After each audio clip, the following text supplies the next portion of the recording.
thing. But everything's been good with your family and stuff.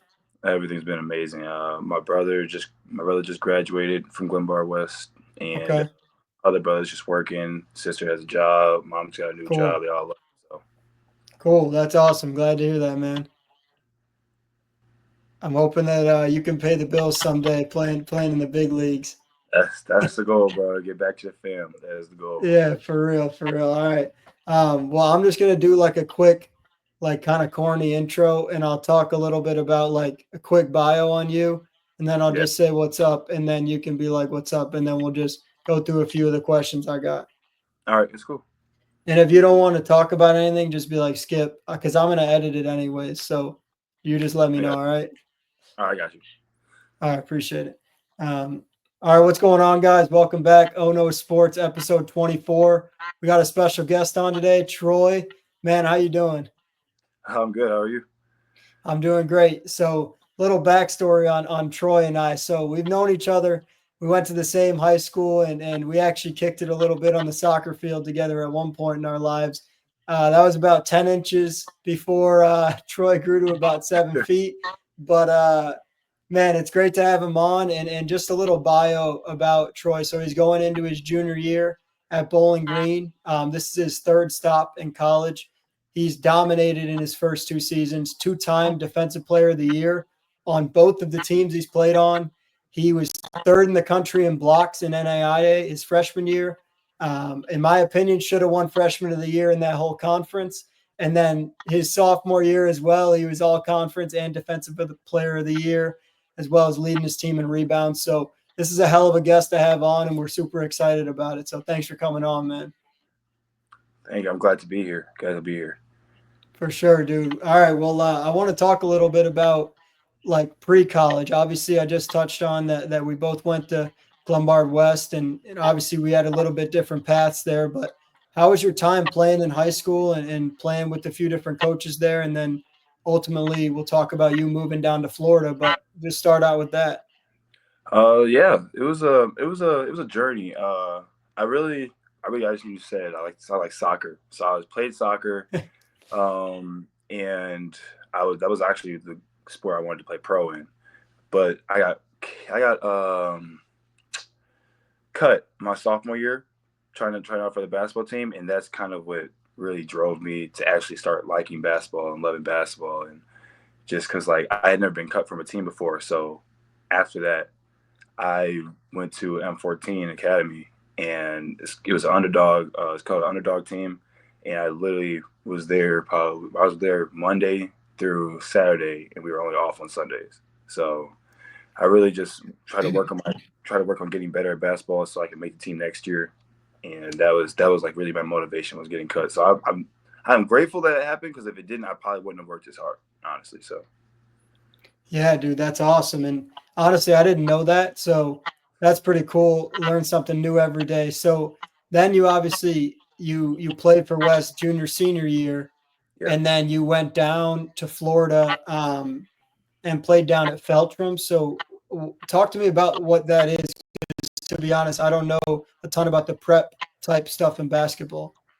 Yeah, so there's multiple prep schools. Some schools have where you can take college courses and things like that, but the one I went to did not. They unfortunately just shut down 2 years ago because the coach is moving to a different facility and basically having an actual school, which is good for Dang. him. But yeah, I mean, it's just for me, it was wake up, you got shoot around slash practice, come back, you have actual practice in like 2 hours after that, strength and conditioning after that, and then later that night you have another practice. So it was kind of just that every day for, I want to say, about 9 months, with the games obviously. Holy, Yeah, holy shit. a lot of games in between. So I think we played at least 60 something games within that time I was there. We played a lot of games and got a lot of film in and stuff like that. Got a lot of work in. 3 times a day is it's a lot of work. Yeah. Yeah, for 9 months too. Yeah, that's brutal for a week or two in the preseason, but for 9 months, that's crazy. Yeah, you get used to it. And our off days would be Wednesday, so it was really Monday, Tuesday, off day Wednesday, and then we're just going the rest of the day. It was a grind for sure. Yeah, and talking a little bit about, so I know I talked about it in the bio, but what was the exact measurements like when you got cut sophomore year versus when you started playing college ball 3 years later? I think my sophomore year I was about 6'4". I want to say about 6'4". Okay. Sophomore year, junior year I grew about 6'7". Senior year about 6'8" ish, 6'9" almost. And then college, that I was officially 6'9". And then my 2 years at UMSL, I my teammates were telling me I was 6'10", and I was like, I don't know if I feel like you guys might just be exaggerating.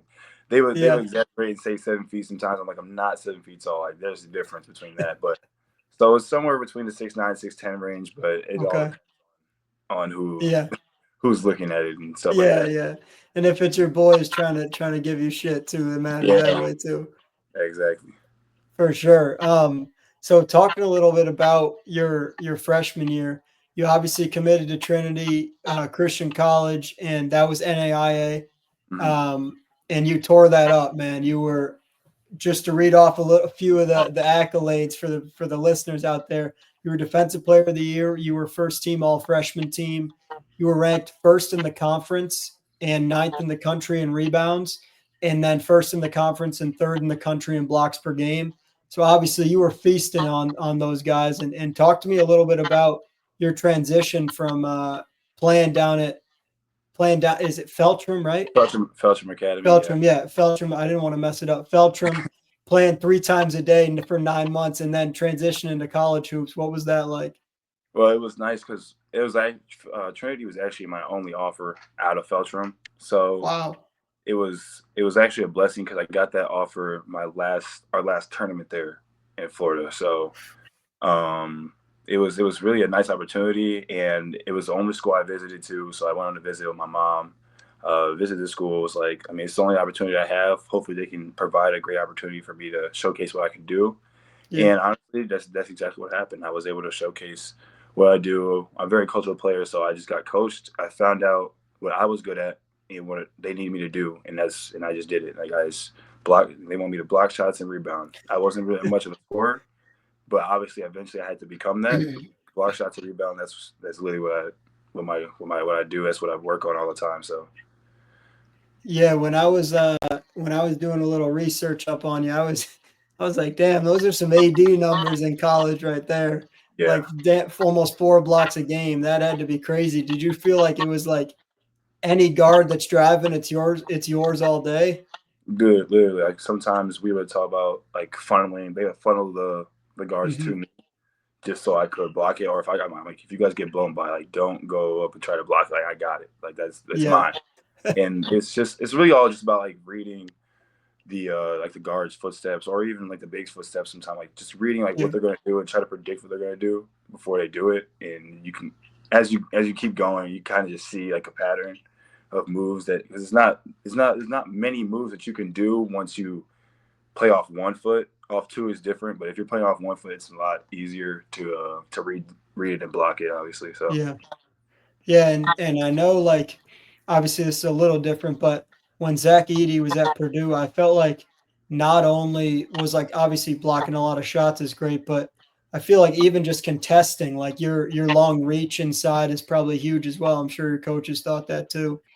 yeah, I always. Well, obviously in high school, I always went to go block everything and stuff like that. Never used to like actually wall up or like jump Yeah. straight. Yep. But sometimes when you just jump straight up, like I learned that. I actually learned that at um, I learned that at UMSL. I learned if you sometimes just have your hands up, you don't have to jump sometimes. Like Yeah. it just throws off a shot and it throw off a Hmm. shot. And honestly, I probably been taught it by all my coaches, but that's when I finally clicked. Was just sometimes I just miss a shot. So I told my brother that I'm like, bro, sometimes you just gotta stay straight up. They're gonna miss. Like if they make it, it's a hard shot.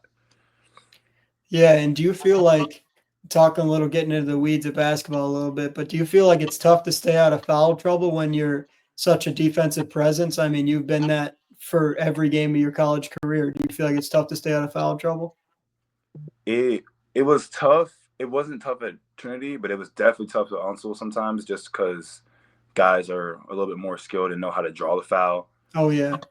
So sometimes like there's still ticky tack fouls that I would pick up on early in the game. So having to learn how to not do that was definitely a little difficult because I know my team needed me, so I didn't want to be out Yeah. and quick and stuff like that. So yeah, Yeah, because I agree with you. Like I went to High Point University, and obviously I'm sure you watch a decent bit of college hoops on the side when you're not playing. And their guard Keza Jiffa or Giffa, however you pronounce his name, he was like incredible at drawing fouls, and I just thought it was so crazy. Like he'd get a big like yourself like up in the air, and he wouldn't yeah, even get touched, but he'd be going to the line. Like he would be flailing his arms and stuff, but he was so good at it. Like you said, like it's a real skill, and I'm sure the higher level you get, like this year, it'll be even tougher to stay out of foul trouble. exactly, absolutely. They just know how to draw fouls now. Just watching Yeah, how to draw fouls for sure. yeah, seriously. So I actually had a question about NAIA basketball. Have you seen the show Last Chance U? Kind of, not really. Kind of, Okay, yeah. I've seen parts of it too, but I was more just curious, like, because obviously NAIA it's impressive as hell to play any level of NCAA basketball, but a lot of people like yourself are trying to transfer out and get out to the next level and the level after that. So, what did it look like at practice every day? Was it like a bunch of dogs just trying to make it out, or was it like a full team atmosphere? Well, actually, I mean, I would say it kind of depends on the school that you go to. So I went to Hmm. a Christian school, so it was Yeah, more people it was kind of just like everyday people that just wanted to play basketball. Sometimes it depended on who the person was. Like some people knew that they weren't playing basketball after college, but you have those people who still practice hard, still come to practice and trying to play like because they love the game of basketball. It's just they know they're not going to take it any further than that. So yeah. it was kind of a mixture of both. It was kind of a mixture of some people want to actually take their career somewhere, so they either decided to transfer or decided to stay and try to get better stats. Yeah, that makes sense. Yeah, I'm always curious because, like you said, like every school is different with that stuff. Like, I'm sure some schools have just like a bunch of egos that are just trying to make it out to the next level. So I was always curious. But so I got obviously going into what were you calling it? UMSL? Or So yeah, University of Missouri St. Louis. yeah, no, so I knew what it was, but you kept saying it, and I was like, that's got to be it. Yeah. So obviously you transfer there. What did the offers look like after you? I mean, you literally dominated NAIA, like you were probably one of the best defenders in the whole country. Like I was definitely interested to hear like what did the offers look like when you were leaving Trinity? I want to say I had two Division I offers after leaving Trinity, and the rest were just mostly D2 and other NAIs. And Okay, honestly, it was I had to do my research a lot on a lot of schools because I had never really looked into that because I was planning on staying another year at Trinity, but I had a lot of people telling me a lot of different things and stuff of that nature. But I had a supporting cast behind me, so it made it a lot easier. But the offers were really everywhere, especially when I first entered the portal. They just start like everyone just starts calling and blowing up your phone and follow you left and right. So it was really hectic, but I had two offers. I had one offer from the University of Maine and an offer from Northwestern State in Louisiana. Those are the two okay, division offers I yeah, had, yeah, but both didn't end up like either piquing my interest or either fell out. We either fell out. yeah. So it was actually funny. The one day I decided to research and look up Division II schools. I looked at UMSL, saw like this coaching staff and like the record, and did my research on them. And the same day, Coach Javis followed me. So as our assistant coach at home, so he followed me like literally the same day. It was a weird coincidence. And after like I realized those D1 schools weren't going to work out, I asked Javis if it was too late to come on a visit, and he said, "Nope, come on." And he's like, "You're always welcome." So that was exactly how I ended up at UMSL. Yeah, and I know you're a faith-based guy. I am as well, and I feel like, man, I find it hard to believe that's a coincidence. It's like Yeah. that kind of stuff is truly like that's a blessing that you found that place. Yeah, it was truly a blessing. I really loved everything, every minute of UMSL, especially my basketball and my teammates. Like I was truly blessed to. I'm just glad that he followed me that day. It was just weird. It was just a crazy coincidence, and it all worked Yeah. out. Yeah, for sure, dude. And talking a little bit about, I'm gonna say the acronym UMSL. Talking a little bit about that.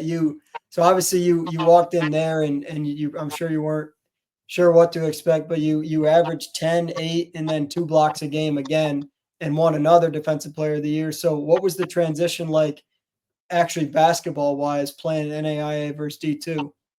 Man, so first year it was a battle for sure. It was definitely a battle. I came in with a mindset that I wanted to be a starter, and I came with a mindset to see like what the next level was like. If it was how much different was it, like how much physicality wise and speed wise, and just see how much different playing was. And as I started practicing, it wasn't more of a I'm like I don't have like the skill or anything like that. It was definitely a strength thing. I was Mhm. getting like picked on like almost every day because of the big that was there. That ended up playing the 4 actually, and I played the 5. But he Oh, was that was five at probably that was a beastly tandem there. yeah. He was playing the 5 at the time, and he just had his name is Mason Corbaum. I had an unbelievable left hook. Like there was no blocking it. I think to this day I only blocked it maybe twice throughout my first year. So I only blocked it twice. But he had an unbelievable hook shot. He actually made me like really consider like if I'm ready for this and stuff like that. But I just started getting in the weight room with my Coach Chico, every morning for about a couple weeks, or not every morning. It was like I think it was every other morning for about a couple weeks, and it finally started coming to me. The game started coming to these straight, started getting there, started being able to hold my own just a little bit more, and definitely worked towards that. Yeah, for sure. That's pretty cool that your teammate, he's probably your boy too, was kind of cooking you early on, and then you finally you gained some weight and were able to play right beside him. That's awesome. Yeah, it was definitely eye opening. I really needed that push, and he knew that, and I was looking for the same thing this fall, the year after that too, because like that push, everyone. I feel like everyone needs that push from someone that you want to get better. Definitely, definitely, yeah. I always ask all the college hoops guys this because I think it's interesting to hear, and this may be what you did you have like a welcome to college basketball moment, whether it was at Trinity or at where it Um, was like, holy shit, like I'm here. Like an example that I always talk about with the guys is like when Porzingis slammed on in his rookie year, and yeah. it's like, okay, I'm here now. Did you have one of those moments? Um, it was definitely. I mean, that was really my like that was really was like the Yeah, oh I'm really in division like a Division 2 level like where I'm really in college hoops now. Like I can't block every shot like it. And the I at the NAI level, I had over 100 block, or I had over yeah, 100 blocks. So it was kind of more of like a. I didn't really know any post game, like I not post game, post defense. I didn't know much post defense. Wasn't really taught it for real, except for like wall up and stuff like that. But I was able to hold my own. But when I got to UMSL, it was they tried to teach us post, and I'm glad they did because if it didn't, I would have been continued to just get bullied probably the whole year. But that was really my welcoming moment was just getting like picked on for about a month or so. Just couldn't hold my own. He's making every shot, realizing that I can't block everything. So, and that's when I had to realize like if you just go straight up, put your hands up, you can affect the shot really well. definitely, yeah. And that's interesting that you learned like it's crazy that you were good enough, like raw talent wise, that you didn't even have to learn any post defense. You were still averaging 4 blocks a game. Yeah, it was just about going after the ball. Like I just see the ball in the air, I better go after it. Yeah. Yeah, that's awesome. So obviously you had a great year at UMSL and so correct me if I'm wrong. I thought you were going into junior year at Bowling Green. Are you going into senior year at Bowling Yeah, I'm Green? going. Yeah, I'm going to my senior year at Bowling Green. Yeah, Okay, I got that wrong. That's my fault. that's all good. So what made you leave UMSL for your senior year where you stayed there for a few years, obviously? Well, honestly, I almost left the first year at UMSL just because I was hearing again a lot of things and that I can Yeah, go these places. And my coach at UMSL, he believed that I could do that, but he came and talked to me after the first year and told me that I should work on having better stats and getting a lot better for this next season to have a breakout year, so where I can get a lot more offers at the Division 1 level. So he was all for me leaving, and he was all for it, and was going to help me and all that stuff, and was going to help me work towards it because he knows my end goal is to play pro. Yeah. So that I had a great second year. We went very very far, Sweet 16, which no one really thought we would do. But I stayed because I knew that we could, I knew we could do something great. Like I Yeah. knew we were bringing back basically the same starting five. We were just only person that wasn't coming back was Mason because he was graduating. So we hastily had the same people, same. So we had the chemistry already. We just had to add. We knew we had to add more pieces to it because we had a lot of injuries in my first year at UMSL. So we knew we needed pieces and more players to help us get there, and maybe even some people who could have came and started. Um, but that was definitely my reason for staying my first year.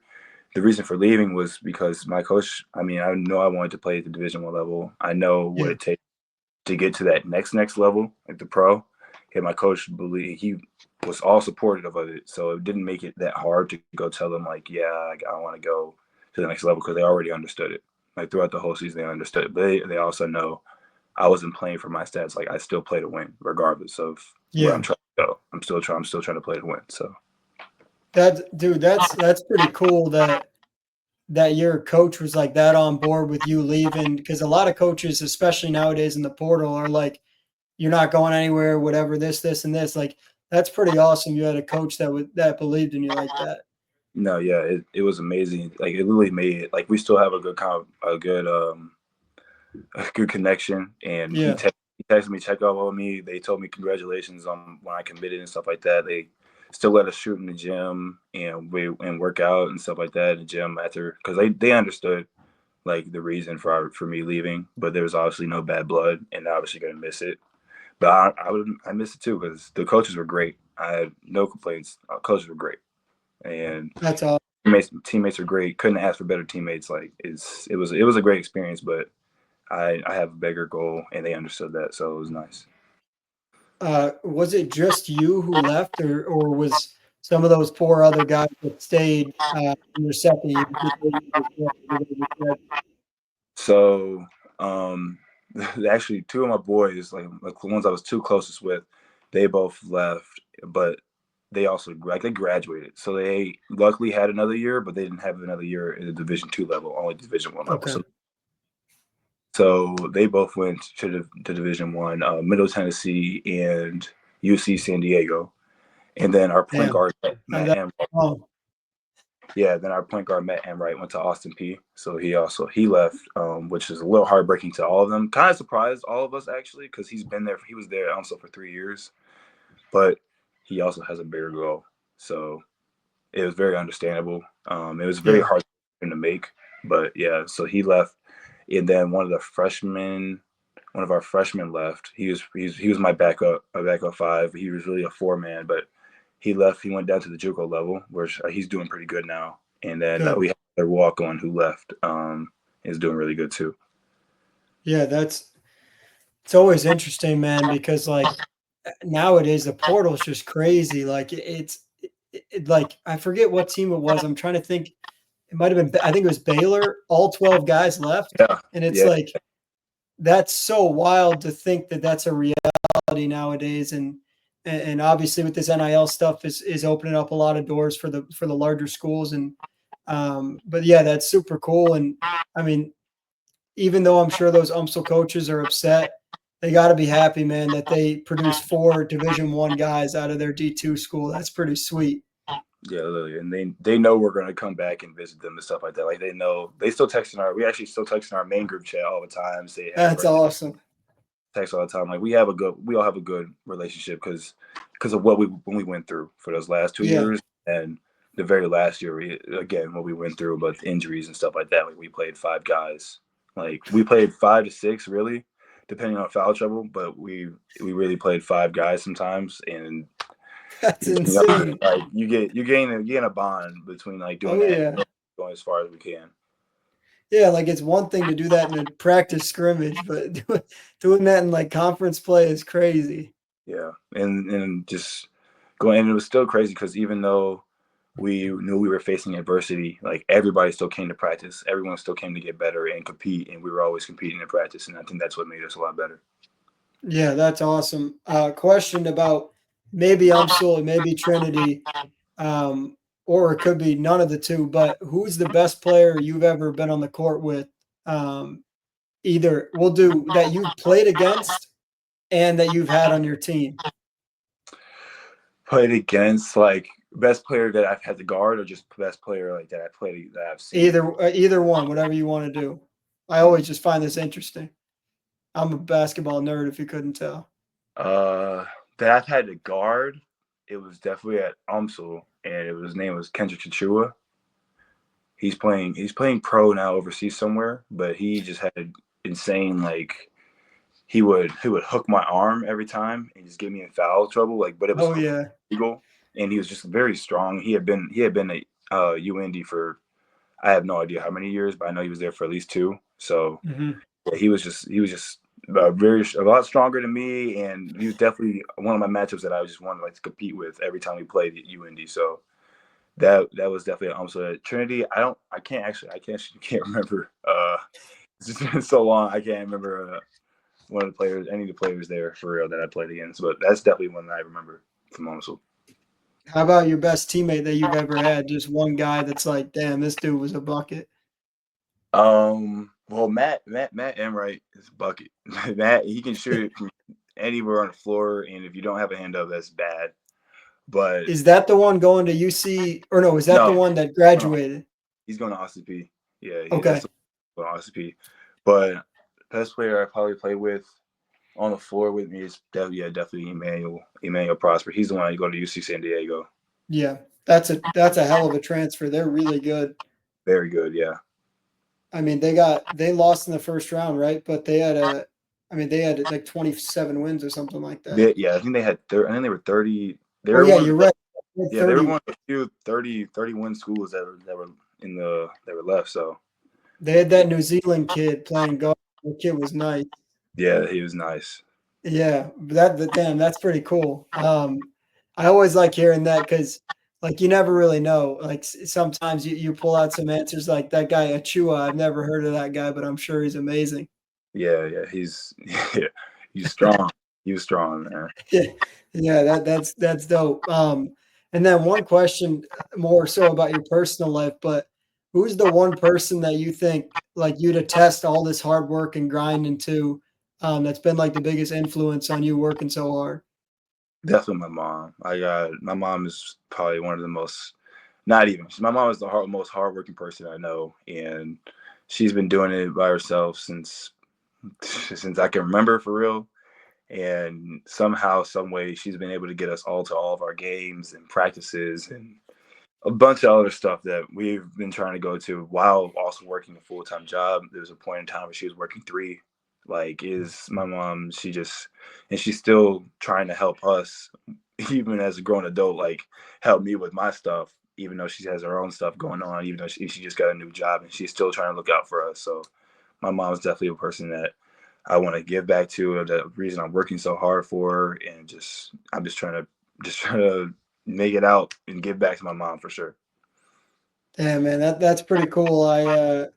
I think I met your mom one time at a soccer practice, and damn, she was working us hard. It was I was about to throw up from that workout. Yeah, there's been a couple times where I've had to go with her to those workouts because obviously couldn't get home. So I'm like, yeah, let's go with you. I know she has to work, and yeah, my mom, she gonna work you. She gonna make sure you're working. Yeah, that's for damn sure. Yeah, well that's cool, man, and I always respect when people got so much love for their family. I'm the same way, and it's definitely the right way to be. Yeah, definitely the right way to be. I mean, I guess you can say another person that has influenced me a lot was Coach Poco, that's just because he cut me. Like, if he didn't cut me my sophomore year, I probably would still be playing soccer or either Yeah, football. I would have pursued either soccer or football. Basketball was just kind of oh yeah, let's play basketball because I can and I have. Yeah. couldn't imagine playing. What are you 6'10" playing the Yeah. nine or playing striker? Playing striker, yeah. That's the funny thing. That was my position too. Yeah. Yeah, I remember. Yeah, that's that would be something, man. You'd at least be an aerial threat. For sure. All right. Well, I do this thing called the O Knows Rapid Recap, and it's just like I'm gonna fire off some questions at you, Yeah. and it's like red or blue, something like that. It'll be like favorite food, favorite teammate, that type of thing. If Okay. you want to skip, you can say skip, but just say the first thing that comes to your mind. All right. All right, cool. All right. Here we go. Favorite food. Carne asada tacos. Nice. Best soda or your favorite drink. I had to say lemonade. Okay. What's your vertical jump? Actually, it's funny. We just got to test it today. 34.6 right now. Okay. Who's your favorite teammate you've ever played with? That's a tough one. I want to say it's both of them. Emmanuel Prosper and Savon White. Those are my two favorite teammates that I play with. Okay. What's your favorite thing about playing college basketball? The competitiveness.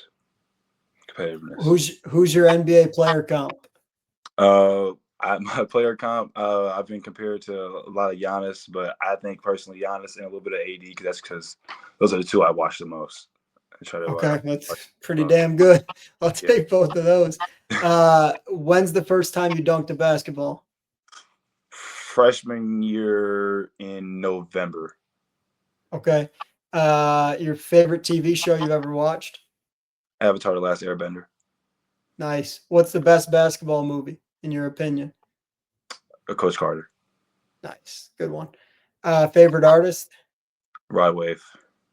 You got a pregame meal? Not really. No. You got any pregame rituals that you do? Yeah, Superstitious? I always I always listen to certain. It depends on certain type of music, certain vibe I'm feeling, but I always end it with a certain song that I don't know why I cannot think of right now, but I always end it with a certain song, and just pregame ritual. Before the ball tips off, I always go to the middle of the court, give a little prayer to the man above, thank God for him, and just I turn around, jump 3 times, clap my hands, and then I'm ready to go. And that's right before the tip? Yeah, right before the tip off. Hell yeah, I like that. I'm a superstitious guy myself too. How do you like your eggs cooked? Scramble hard. Okay. And then last question. If you could play another sport professionally, what would it be and why? Soccer because I've always wanted to play soccer. It's just I still feel like I kind of got it a little bit, and Okay. it's fun. It's fun to play, but not fun to watch. In my opinion, Yeah, it's a little okay. boring to watch, but it's fun to No, play. no, I hear you. There's definitely the 0-0 draws out there are not very fun to Yeah, watch. That's for damn sure. And when the US plays, not fun to watch. Um, that's been miserable. All right. Well, I got just a few last questions before we end it. I appreciate all the time you've taken. Um, but so first things first, would you rather hit a game-winning shot or have a game-winning block? Considering your defensive presence, I had to ask this. uh, I would have to say I will have to say a game-winning shot only because I've never had a game-winning shot. I've only gotten game-winning blocks. Okay. So Yeah, I like that. And what would your move be if you got the ball in the low block? what would it be? Yeah. Like you're on Oh your my! strong hand in the Oh, low go-to block. move. Yeah. It would actually be on the. It would actually be on the other side. It would be on the left block, and just Okay. a little fake over the right shoulder and spin baseline. Definitely And not then finish with the right. Yeah, Okay. Nice. I like that. yeah. Um, and then so yeah, I had in here, I've seen from Bowling Green actually that your player comp was Giannis, and I wanted to ask your thoughts on that because Giannis, I don't even know what position he's considered right now. I guess it's power forward, but Yeah. yeah. So do you agree with that comp or did you think someone else? You kind of already answered this. No, I definitely agree with it because this because like I respect his game so much because he's one of the many players where it's like he's showing that you can score however many points without shooting the ball. Like Oh yeah. he's just being dominant. Like that's what I wanted my game to be. Like, I want to be my game to be dominant. I want to be unstoppable.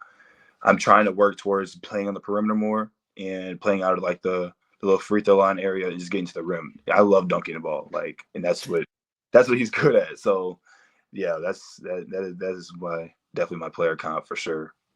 Yeah, and I think it's so cool, like you were saying, like when guys can dominate and like the dude guarding him knows he's not about to shoot in his face. He's just gonna drive past you and he Yeah, still gets a bucket on you.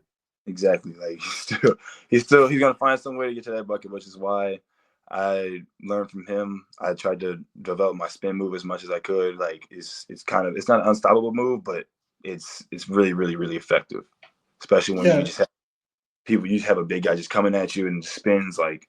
And there's so many things you can do off that because you can play off 2 feet. Like there's just so many options. it's interesting you say that because I had a guard from Lamar down in Texas, the school. Hmm. Yeah, Jay Sean Jackson, and he's their starting guard there. He just graduated, but he's a great dude. I had him on the channel, and he told me that the most important thing that he learned from playing Division I ball is playing off of 2 feet. And you've yeah, said that twice, so that must mean that because I'm not a basketball player, I just like watching basketball, but yeah. it must be important in the D1 game. Yeah, a lot of coaches always emphasize it, which is it was at first it was annoying because like they all say the same thing: play off 2 feet, play off two. But once you start playing, you start realizing like if you play off two, you just have a lot more options. You can get guys in the air. You can use either pivot if you jump stop and play off two. Like it's just a lot of things that you can do off of that, and it's just you can make a lot better decisions too off of that too because you can slow yourself down and you're not just if you go off one like you have limited options, but if you go off two like you have way more options. Like you can Yeah, pass and you can be out of more. control too if you're off of one too. Exactly. It's funny because he's like a 6 foot guard and you're a 6'10" big, and you guys are saying the same damn thing. So that means good coaching. Definitely good coaching. Yeah, seriously. All right. Well, last question. Are you a LeBron or are you an MJ guy for your GOAT? MJ for sure.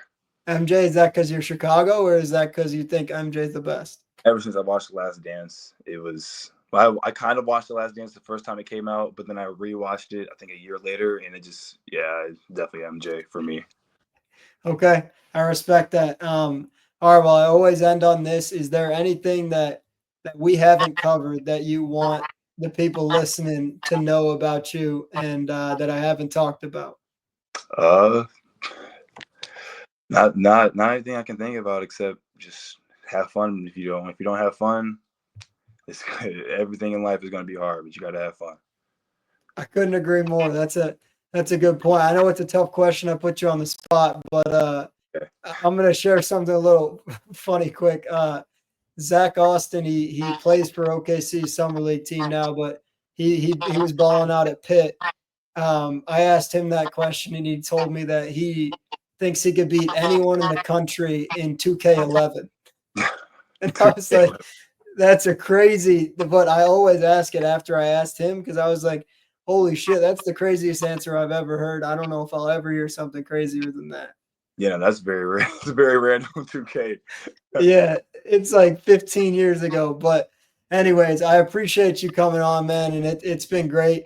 I'm excited for the college hoop season to get into full swing, and I know I'll be rooting for you, and everyone else listening will be too. So I'm excited to see what you guys do, and I'm hoping you guys win the MAC and get a bid in the tourney.